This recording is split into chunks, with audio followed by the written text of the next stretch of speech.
भोजपुरिया मिर्ची।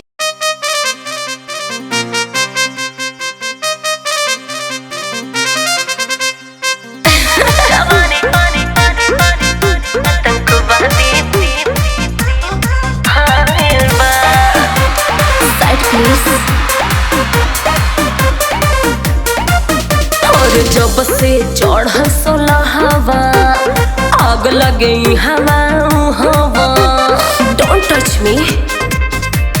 हाँ, जब से चढ़ल सोलहवा आग लगे हवा हवा हमर जो बनवा हमर अपराधी भइल बा। हाँ, लगे लहंगा में हो जाए विस्फोट।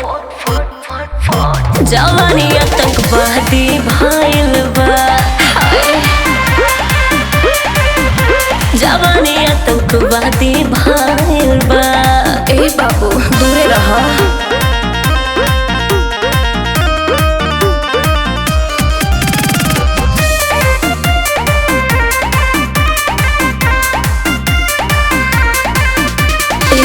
बम बारूद जैसे हमर उठवा के लाले आ करे गोली के बौछार हमर आँखिया काले काले। बम बारूद जैसे उठवा के लाले गोलियां चलाए अखिया काले काले। बुझला हमर पतरी कमरिया थके लुटला लहरिया। हमरा चलते के तने लइकन के बराबादी भइल बा। हो लगे लहंगा में हो जाए विस्फोट।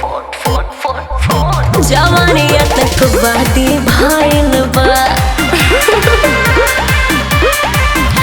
जवानी आतंकवादी भइल बा। बुझा तो कि ना।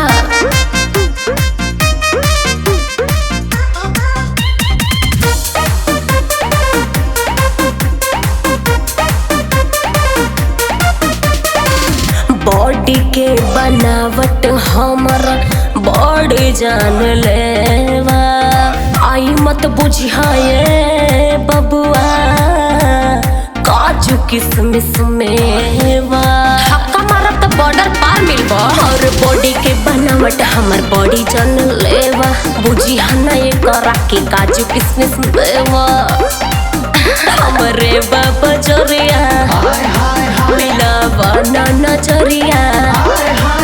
और सौसे सोरिया हमर उत्पाती भइल बा। लगे लहंगा में हो जाए विस्फोट।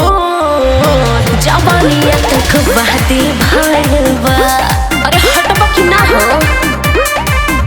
जवानी आतंकवादी भइल बा। हट जाना तो चिथड़ा चिथड़ा उड़ जाए।